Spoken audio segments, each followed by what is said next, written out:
ونعوذ بالله من شرور أنفسنا ومن سيئات أعمالنا من يهده الله فلا مضل له ومن يضلله فلا هادي له ونشهد أن لا إله إلا الله وحده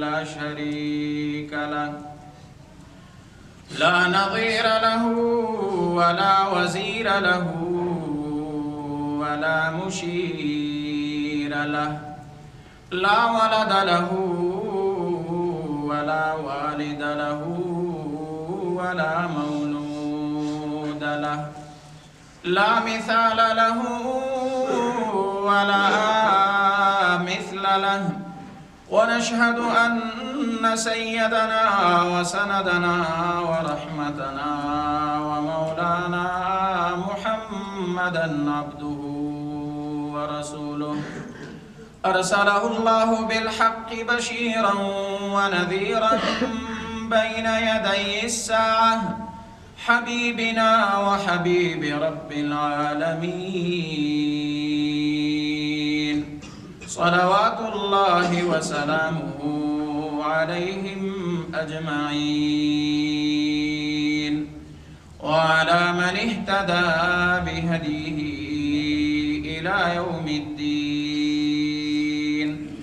أما بعد فأعوذ بالله من الشيطان الرجيم بسم الله الرحمن الرحيم يا أيها الذين آمنوا كتب عليكم الصيام كما كتب على الذين من قبلكم لعلكم تتقون. اللهم صل على سيدنا ونبينا وشفيعنا وسندنا ومولانا محمد وعلى آل سيدنا ومولانا محمد وبارك وسلم عليه وصل وسلم على جميع الأنبياء والمرسلين وعلى كل الملائكة المقربين وعلى عباد الله الصالحين وعلى أهل طاعتك أجمعين. زما عزتمند مومنان مسلمانان نبی کریم صلی اللہ علیہ وسلم مبارک فرمائی دا رمضان متعلق ندی میاشت دا فضیلت متعلق ندی دا برکات و دا رحمتون و دا غی متعلق سردار دو جہان صلی اللہ علیہ وسلم تقسیم کی دا میاشت دری حصو دا تقسیمی. پیغمبر علیہ السلام فرمائی اوله رحمہ وأوسطه مغفرة وآخره عتق من النار. اول شپې د دې دا د رحمت شپې دي، دا لس شپې چې پرون خلاص شو، او دا اوسط او منځنۍ چې دي دا د مغفرت شپې ورځې دي چې نن یې اوله ورځ دی، نن یې 11 د رمضان دی، او اخرینۍ چې دي اخري عشره دا د دوزخ نه د خلاصۍ ورځې دي. الله دې زموږ او ستاسې مغفرت پکې نصیب کړي. ځکه مغفرت دا ډېر مهم شی ده. او وروستو حدیث درته ذکر کوم، که د چا مغفرت ونه شي نو دی تباه و برباد. نو الله پاک دې په موږ خپل رحم او کرم او نم دې په هغه بې حساب او بې کتابه ډله کې موږ او تاسې ټول شامل کړي. نو دا د مغفرت شپې او ورځې دي چې نبي صلی الله علیه وسلم مبارک په حدیث کې دا ذکر کړی ده. د دې میاشتې دراتلو سره الله سبحانه و تعالی دی کائناتو کی یو تبدیلی راولی، په دې نظام کې الله یو تبدیلی راولی. پیغمبر علیه الصلاة والسلام مبارک فرمای اذا كان اول ليلة من رمضان صفدت الشياطين. کله چې د رمضان مبارک اول شپې شروع نو چې کوم شیطانان دي دا ټول وتړلی شي. شیاطین الله رب العالمین صرف سلیمان علیہ السلام ته الله مسخر کړو، چې ناشنا کارونه به ترې نه اخیستل، حوضونه به یې پرې جوړول، لوی لوی مشقت کارونه به یې پرې کول. او سورې صاد کې الله بیا فرمایي وآخرین مقرنین فی الاصفاد. بیا دې شیاطینو کې څو داسې ول چې ډېر سرکشه ول، هغه به سر و کال تړل شوي وو. دې وجې نه په رمضان کې د عبادت توفیق خلکو ته ډېر حاصلېږي. لکه دا جمع کې اوس درته وویل، مخکې به 3-4 صفه وو، نو اوس ماشاءالله په رمضان کې خلک عبادت ډېر کوي. هغې عمده علت دا دی چې کوم نبي صلی الله علیه وسلم ذکر کړی چې شیاطین الله تړي. دویم فضیلت د دې دا دی، نبی کریم علیه السلام فرمایي دا رمضان متعلق فتحت ابواب الجنه وغلقت ابواب النار. کله چې دا میاشت شروع شي نو د جنت چې څومره دروازې دي دا د مؤمنانو مسلمانانو په مخ خلاصي، او د دوزخ دروازې دا الله د دې په مخ بندي. دا صرف د دې میاشت، نورو میاشتو کې او ستاسو ذهن ته به دا سوال راځي چې یو کافر وي او مشرک هم مړ کېږي مردارېږي نو هغه هم جنت ته ځي نه. هغې متعلق الله قرآن کې فرمایي انه من یشرک بالله فقد حرم الله علیه الجنه ومأواه النار. چا چې الله سره شرک کړی دی، الله سره برخدار او حصدار مقرر کړی دی، د الله سره په ذات او په صفاتو کې شرک کړی دی، د الله نه منکر وي، نو هغې کسانو باندې الله جنت حرام کړی دی، هغه به الله په دوزخ کې داخلي.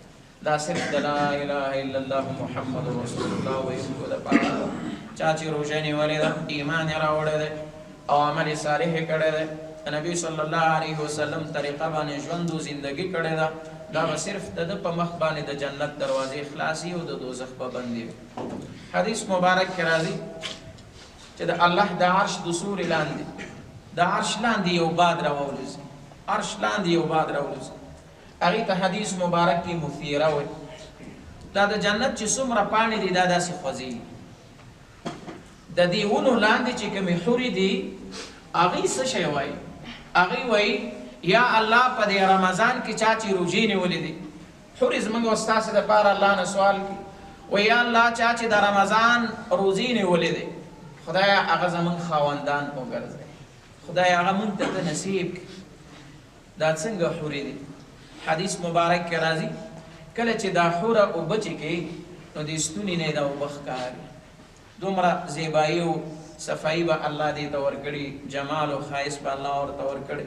او دغه حورو به 80 جوړه کالي اغوستي، او دا 80 جوړه کالي نبی صلی الله علیه وسلم مبارک فرمایي چې مختلف رنګونو والا به، دا به یو رنګ والا نه وي، دا به مختلف رنګونو والا وي، او د دې 80 جوړه کالي باوجود د پنډۍ غوښه به یې ښکاري. دا به څومره ښایسته. او الله څه فرمایي حور مقصورات فی الخیام. دا داسې حورې دي چې دا بند دي لکه یو ملغلره چې په غلاف کې بند وي، ګرد او غبار ورباندې نه کېږي. دا الله رب العالمین د نبي صلی الله علیه وسلم د امت دپاره، رمضانیانو دپاره، هغه کسان چې روژې نیولي الله دا ورته ساتلي دي. الله دې زموږ او ستاسې نصیب او الله دې توفیق د دې راته راکړي چې کامله روژه ونیسو، د دې خپل حق موږ ادا کړو چې د دې کوم حق دی. موسی علیه السلام الله سره مناجات او الله سره خبرې کولې. الله سبحانه وتعالی ورته وفرمیل زه د خپل حبیب امت ته 2 نوره ورکوم، یعنې د محمد رسول الله صلی الله علیه وسلم امت. نو موسی علیه السلام ترې پوښتنه وکړه یا رب من نوران، دا 2 نوره څه شی دي چې ته دې ته ورکوې؟ الله سبحانه وتعالی ورته وفرمیل نور رمضان و نور القرآن. دې ته چې زه 2 نوره ورکوم، یو هغه نور او چراغ او رڼا د قرآن او بل روژه ده چې دا ورکوم. بیا ورته الله وفرمیل وایي دوی د 2 تیارو نه ساتم، دا 2 نور او 2 چراغه چې ورته ورکړم نو دا 2 چراغه چې د دې سره یي نو دوی به د 2 تیارو نه بچ وي، محفوظ به وي. وایي الله 2 تیارې څه شی دي؟ الله رب العالمین ورته وفرمیل ظلمة القبر و ظلمة یوم القیامه. یو د قبر تیاره ده او بل د قیامت د ورځې چې دا 2 شیانو باندې چا کما حقه عملی کړی او پوره صحیح طریقه باندې ادا کړی نو دا روزه او قرآن دا په قبر کې او د قیامت په هغه سخته هیبتناک او دهشتناک ورځ کې دا دوه شیونه د په کار راځي، دا دوه نور دا دوه چراغ تیارې کې چې تا سره چراغ نه وي، کوټه کې بلف نه وي، نوار پر د انسان نه خطا وي، تیارې وي، په زړه تیاره راځي، لیکن چې تا سره دغه چراغ موجودي د مبارکې میاشتې روزه او قرآن در سره موجودي، په هغې د عمل کړی، هغه دې لوستلی، دا به هم په قبر کې ستا دپاره رڼا یو په آخرت کې دا صرف د دې امت دپاره. دریم نبی کریم صلی الله علیه وسلم مبارک فرمایي د دې میاشتې متعلق عقاید و جهان صلی الله علیه وسلم فرمایي یو فرشته اعلان کوي، فرشته اعلان کوي یا باغی الخیر اقبل و یا باغی الشر اقصر. اے د نیکی طلب کوونکي، اے د نیکی طلبګار را مخکې شه نیک نیک کارونه وکړه. دا موقع بیا تا ته نه درځي ځکه ژوند چا سره وفا نه کوي او نه په ژوند زندګۍ باندې وفا. د نیکۍ طلب کوونکي نیک کار وکړه، هغه که هر لحاظ نه وي، که عباداتو نه یو که معاملاتو نه. و یا باغی الشر اقصر، ای د شر طلب کوونکي بند که نور ګناه مه کوه که نه الله مخ نور د شر نه د لاس بند که، دا د شر لاس د نور کې دا د خیر لاس وګرځ. دا اعلان که مونږ یې نه اورو خو مونږ ته محمد رسول الله صلی الله علیه وسلم نو په دې میاشت کې یو فرشته مونږ ته دا اعلان کوي چې د خیر کار کوه، د شر د کار نه به ځان څه کوې، هغې نه به ځان ساتي. علامه ابن جوزی رحمه الله مبارک فرمایي د دې میاشتې داسې مثال دی لکه د یعقوب علیه السلام د 12 زمونو. د یعقوب علیه السلام 12 زمون، په دې 12 زمونو کې یو ځای ورته ډېر زیات ګران و چې حضرت یوسف علیه السلام. د یوسف علیه السلام سره مینه محبت ډېر زیات، ډېر پې ګران. د دغه یوسف د وجې نه ورونو ورسره څومره ظلم او زیاتی وکړه. د دې یوسف د وجې نه الله یې د 11 ورونو ته بخښنه وکړه. وایي د دې داسې مثال دی د دې رمضان لکه د یعقوب علیه السلام د 12 زمونو. هغه داسې وایي کال 12 میاشتې دی که نه، دا 12 میاشتو کې دغه یوه میاشت چې دا رمضان دی دا الله ته ډېره ګرانه او ډېره محترمه ده. دغه 11 میاشتې چې تا کوم ګناهونه کړي د دې رمضان د وجې نه چې دا الله ته ډېره ګرانه ده، الله ته ډېره محترمه ده، ستا دا د 11 میاشتو ګناهونه درته معاف کوي. لکه څنګه چې مثال مې درته درکړي یعقوب علیه السلام 12 زمن او په هغې کې یو ورته ګران او د یو د وجې نه الله ټول 11 معاف کړه. نو ته هم د دې احترام ساته، د دې قدر سات. یو مثال بل ورکوي مبارک بستان الواعظین کې دی مبارک لیکي وایي د دې داسې مثال دی لکه یو بادشاه یو سفیر یو قاصد یو علاقې ته ولیږي او هغه خلک د دې سفیر د دې قاصد ډېر ښه عزت وکړي، څومره چې د هغې په وس او په شان د دې سفیر د دې قاصد ډېر عزت وکړي. نو دی چې بېرته راسي دې بادشاه ته کښېني، بادشاه ته یې پوښتنه وکړي وایي بادشاه سفیره قاصده علاقې ته تللی وې، خلکو څنګه در سره رویه وکړه، د هغې برخورد تا سره څنګه و، د هغې رویه څنګه وه، د هغې اخلاق و انسانیت تا سره څنګه و. نو دی وایي که چېرته ورته صفت وکړي چې زما یې ډېر قدر وکړه، زما یې ډېر زیات عزت وکړه، نو بادشاه خوشحاله شي. په دې خلکو هم لورۍ نه کوي، د دې علاقې د خلکو سره م احسان کوي څومره چې د ده په وس کي. او که دا سفیر دا قاصد دی بادشاه ته وایي یاره دا خو ډېر کچه خلک وو، نه پکې انسانیت و نه پکې شرافت و او زما یې ډېره زیاته بېعزتي وکړه. نو بادشاه خفه کېږي که نه، نو بادشاه به د خلکو سره هم بد سلوک کوي، بده رویه کوي. دغه رنګې وایي که تا د رمضان احترام وساته او تا رمضان ته د قدر په سترګه باندې وکتل او د دې مسلم حق دې ادا کړ، په دې کې د عبادات وکړل، په دې کې د تلاوت وکړ، په دې کې د اذکار وکړ، په دې کې د تراویح وکړ، رب العالمین دې خوشحاله کړه، الله به خپل فضل او کرم در باندې. او که چیرې تا په رمضان کې رب العالمین خفه کړ، هغه دې ناراضه کړه، هغه دې خفه کړ، نه د عبادت وکړه، نه د اذکار وکړه، نه د تلاوت وکړه او د شر لاس دې اوږد کړی، نو رب العالمین دې خفه کړه، الله به در باندې په قهر او په غضب. نو خدای دې ته عبادت توفیق راته نصیب کړه چې الله موږ په دې کې مهم شی د الله رضا ده، بس چې رب را ناراضي او چې رب در ناراضي شو بس بیا ستا کار جوړ الله دې موږ نه خپل رضا را نخکاره کړي، الله دې ناراضه کیږي زموږ نه. بل حدیث کې نبی صلی الله علیه وسلم مبارک فرمایي د دې میاشتې متعلق یو فضیلت بل مونږ ذکر کړي، ولله عتقاء من النار وذلك كل ليله. وی په دې میاشت کې هر شپه اول نه تر اخره هر شپه الله رب العالمین د دوزخ نه خلق آزادوي. کوم خلق چې هغه د عذاب مستحق ګرځېدلي د خپلو ګناهونو د هر شپه الله د دوزخ نه دا خلق راباسي او په جنت کې داخلي. خو دا په بله میاشت کې نه، دا صرف په دې رمضان کې چې د خاص فضیلت دی. بل نبی کریم صلی الله علیه وسلم مبارک فرمایي من قام رمضان ایمانا واحتسابا غفر له ما تقدم من ذنبه ومن قام رمضان ایمانا واحتسابا غفر له ما تقدم من ذنبه. پیغمبر علیہ السلام فرمای من صام رمضان، چا چې د رمضان روزه ونیوله او الله نه د ثواب امید چې الله ته به ماته اجر او ثواب راکړي، یقین یې و مخکې چې څومره ګناهونه کړي هغه الله د دې د وجې نه درته معاف، صرف د روژې د وجې. او که چا په رمضان کې قیام وکړ، تراویحو کې ودرېد، د الله کتاب یې واورېد، نبی کریم صلی الله علیه وسلم فرمایي د دغه روژو چې دی روژه یې نیولې ده او دی په تراویحو کې الله ته ولاړ دی د الله کتاب اوري، د دغه الله د کتاب د وجې نه د قیام د وجې نه چې الله ته دی ولاړ دی چې مخکې څومره ګناهونه کړي هغه الله ورته معاف کړي. یعنې روژه او قیام دواړه دا سبب مغفرت د ګناهونو د مؤمن مسلمان دپاره ګرځي. دا څومره لوی فضیلت، دا صرف په دې مبارکه میاشت کې چې بلې ته دا حاصل نه دی. بل حدیث کې نبی کریم صلی الله علیه وسلم مبارک فرمایي په روژه کې که چا یو روژهدار یو خرمه ورته ورکړه، افطار یې پرې وکړه چې دې باندې ته روژه ماته، دته الله درې انعامه ورکړي. یو دا چې تا چاته یو خرما ورکړه، روژه یې پرې ماته کړه، یا دې یو ګیلاس اوبه ورته ورکړي چې ها دا واخله په دې روژه ماته، الله درې انعامه در سره کړي. یو دا چې الله دې ګناهونه معاف کړي، الله درته بخښنه کوي. دویم دې د دوزخ نه خلاصوي.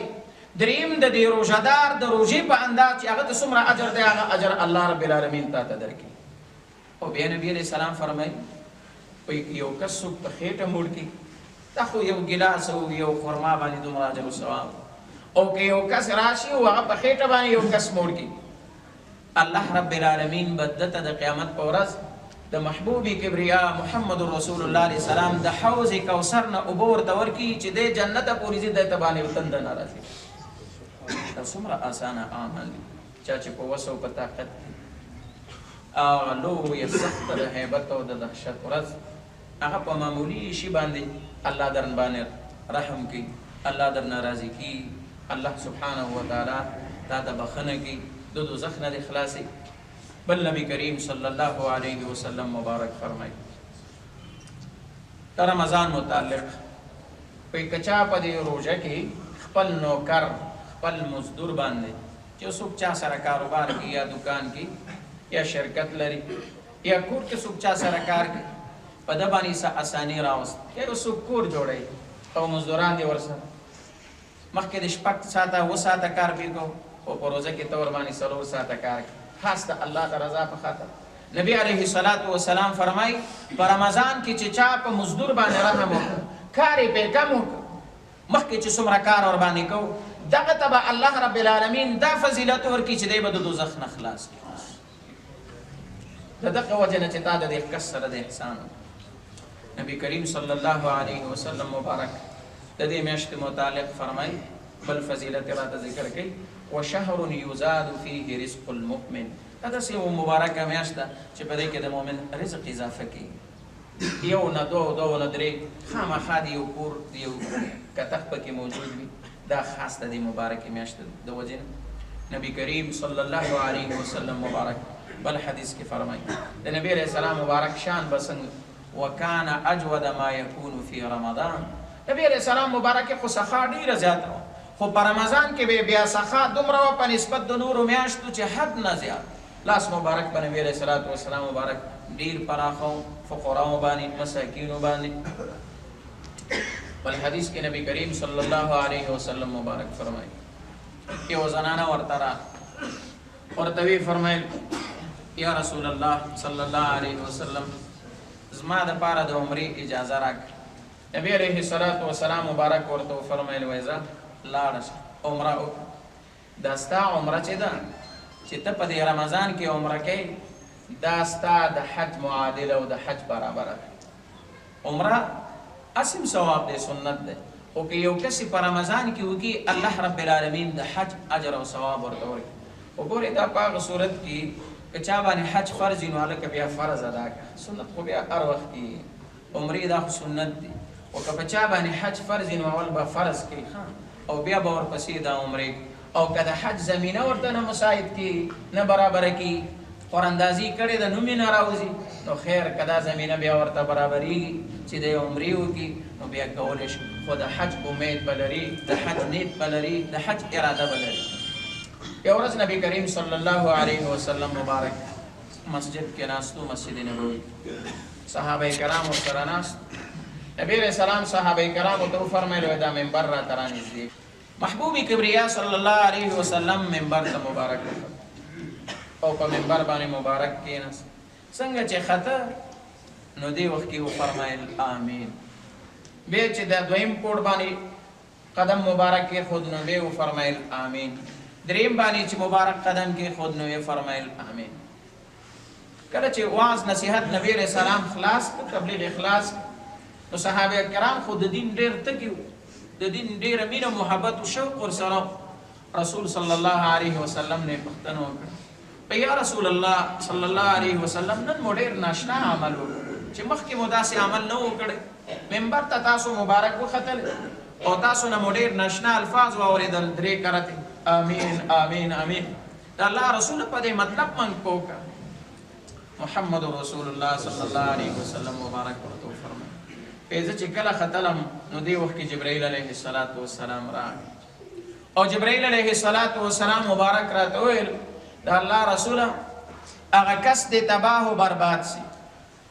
ګورئ هغه کس دې تباه و برباد سي، جبرائیل غوندې فرشته چې تمامو انبیاو رسولانو ته د الله د جانب نه وحی راوړي او الله ورته د امین لقب قرآن کې ورکړی، هغه غوندې لویه فرشته چې د ټولو فرشتو سردار او مشره ده، هغه چې خیری کوي او عقاید و جهان صلی الله علیه وسلم د تمامو انبیاء سردار تاجدار حرم وقار حرم، هغه چې په امین وي نو هغه به الله نه قبلوي، ضرور به الله قبلوي. په جبرائیل راته راغی دی وخت کې ویل ای د الله رسوله هغه کس دې تباه و برباد شي چې په هغه باندې رمضان راسي، روژه ور باندې راسي او د ده پکې مغفرت ونیسي، هغه کس دې تباه و برباد شي. ما ویل آمین.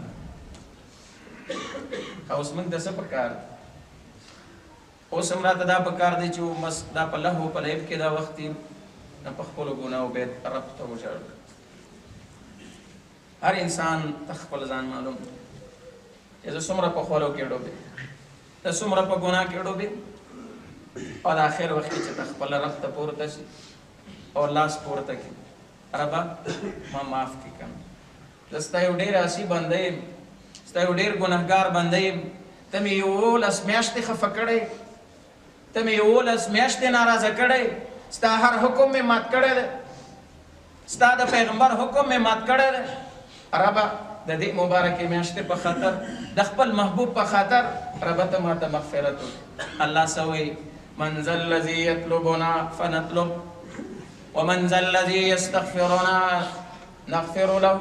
څوک شته چې موږ طلب کړي موږ دې طلب، څوک شته موږ نه بخښنه وغواړي موږ بخښنه ورته وکړو. نو دغه وخت کې درته دا پکار چې رب ته لاس پورته کړي یا الله ما معاف کړي، یا الله ګناه یې راته معاف کړي، مغفرت مې نصیب کړي، دې مبارکې میاشتې د برکاتو فیوزاتو نه مې محرومه مه کړي.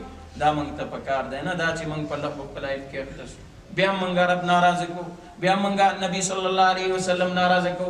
نو نبی علیه السلام مبارک امین وی او جبرائیل غوندې فرشته ورته خیرا کوي چې د چا بخښنه ونیسي یا کس دې تباه و برباد سي. بیا ورته ویل وی دویم پوړ ته چې لاړم ما ویل آمین. هغه په دې خاطر چې جبرائیل علیه السلام وفرمایل یا رسول الله صلی الله علیه وسلم هغه کس دې تباه و برباد شي کم مجلس او کم محفل کې چې ستا نوم مبارک واخیستلی شي او په تا باندې درود ونه وایي نو هغه کس دې تباه و برباد شي. ما ویل آمین. کله چې د محمد رسول الله صلی الله علیه وسلم مبارک نوم اخیستل کی دا وای ورسره صلی الله علیه وسلم لس رحمت الله در باندې نازلې بار بار لس رحمت الله په بنده باندې مؤمن باندې نازلې دریم وای چې کله دریم پورت ته وختلم او کې نستلم نو دی وخت کې جبرائیل علیه السلام فرمایل یا رسول الله صلی الله علیه وسلم هغه کس د تباہ او برباد شي چې خپل پلار او مور ضعیفان را لاندې کړل پلار ضعیفه مور ضعیفه بوډۍ د دې خدمت ته محتاجه د دې نفقې ته محتاجه دغه د پلار یا د مور خدمت یې ونه کړ نه د پلار او کو نه د مور خدمت دی ونه کړ حتی ضعیفتیا او د بوډاوالي ته رسېدلي دغه کس دې الله تباہ او برباد کړي ما ویل امین دا ډېره لویه سرمایه ده ګورئ پلار مور دا ډېره لویه سرمایه یو دعا چې درته کوي که نه بس او بیا چې د خاورو ډېرې ته ودرېږي نو څه په ژوند ښه ورسره وکړه په ژوند نیکي ورسره وکړه پس له مرګ اوس چاته د ډېر کم به داسې وي د مور او پلار قدر خو پس له مرګه بیا ارمان کړي چېرې پلار مې و مور چې لاړه درنه هر څه پیدا کېږي که یو ځواني نه پیدا کېږي ځواني بیرته په سړی نه رات او یو پلار مور دا نه پیدا کېږي دا چې درنه لاړه که نه بس هغه د لوی دعا چې ستا دپاره دعا کړي چې خدای بچي ته مې مغفرت بچي ته مې د نیکۍ هدایت وکړي د بچي مې مل دعا درپسې کوي دغه دعا بیا ته نشي پیدا کولی دروازه در باندې بنده شوه تر ورځې د قیامته پورې الله دې موږ ته توفیق د دې نصیب چې د چا والدین ژوندي وي د هغې خدمت وکړي او چې څوک وفات وي الله دې ورته قبرونه منور کړي نو دا هغه د میاشتې د دې مبارکې متعلق کوم چې جناب محمد رسول الله علیه السلام فضایل ذکر کړي او درته مې ذکر کړي یو مجوسي و مجوسي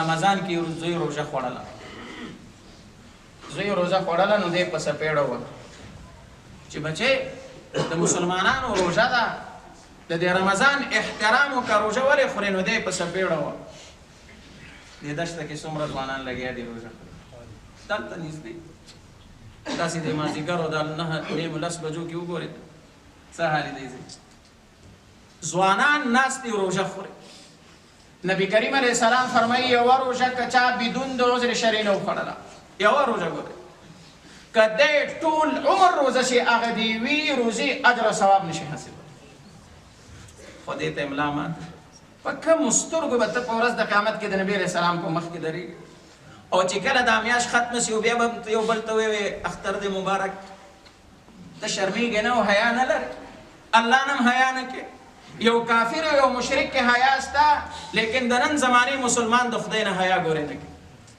په ګناهونو باندې دی داسې زړور ورځي چې الله ګناه ورته ګناه نه ښکاري رب خفه کوي رسول صلی الله علیه وسلم خفه کوي نو دا مشرک خپل بچی وهي چې د مسلمانانو د رمضان د روژې احترام وکړه او دی بند کړي هفته بعد دی مړ کېږي دا پلار یې مړ کېږي یو عالم دی خوب کې ګوري جنت کې ګرځي دا عالم ورته وایي هلکه ته خو مجوسي یې ته خو د الله نه منکر یې او تاسو جنت کې ګورم باغاتو کې دې ګورم چې ته ګرځې وایي بلکل زه بلکل الله عبادت مې نه کوم الله نه منکر لیکن د دې وفات نه مخکې الله راته د ایمان توفیق نصیب کړي د روژې مبارکې د حرمت په خاطر د رمضان د حرمت په خاطر چې ما خپل بچی ووهه چې ته ولې د مسلمانانو د رمضان د روژې احترام نه کوې د دې د وجې نه الله رب العالمین د اسلام دا ښکلې کلمه چې لا اله الا الله محمد رسول الله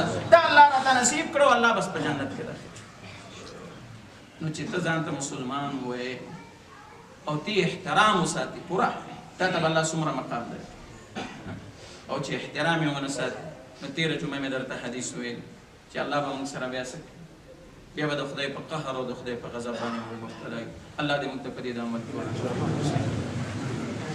الحمدلله رب العالمین والصلاة والسلام على حبيبه محمد وعلى آله وصحبه وسلم أجمعين اللهم انصرنا بنصرة دينك ولإقامة دينك ولتطبيق شريعتك اللهم اعز الإسلام والمسلمين اللهم انصر الإسلام والمسلمين اللهم انصر ساكر المسلمين في كل مكان اللهم إنا نجعلك في نحورهم ونعوذ بك من شرورهم.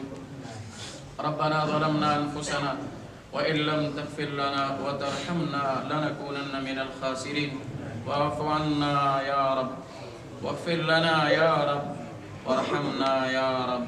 أنت مولانا فانصرنا على القوم الكافرين. ربنا فاغفر لنا ذنوبنا وكفر عنا سيئاتنا وتوفنا مع الأبرار.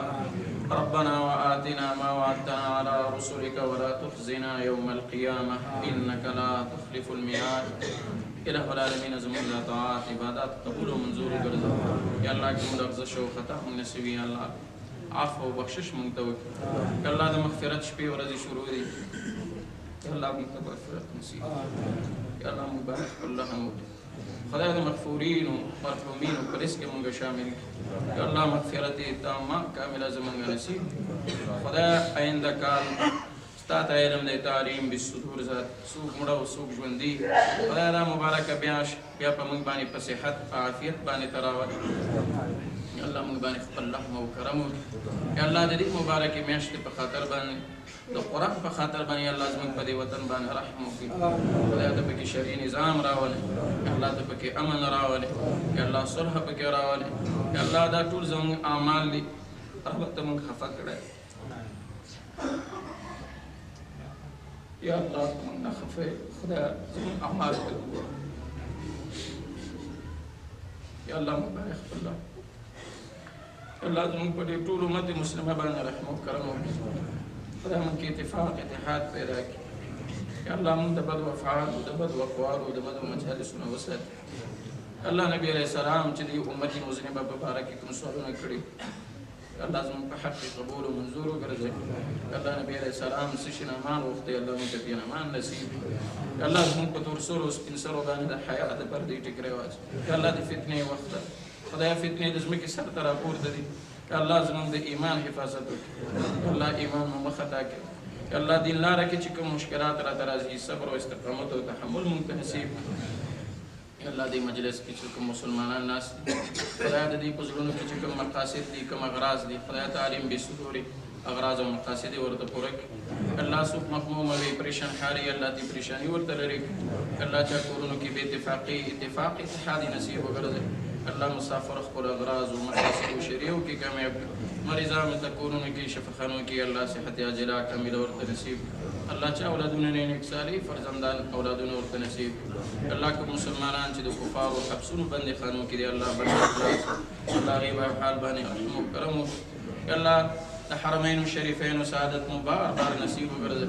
یا الله ځین کدن سختي قبر سختي قیامت مشکلات آسان کړي. الله ورځ د قیامت کې د محمد رسول الله صلی الله علیه وسلم د روایت جنډې لاندې راجمع کړي. الله اخر وخت کې چې کله ستا حضور ته درځو زموږ په ژبو دا کلمه جاری لري.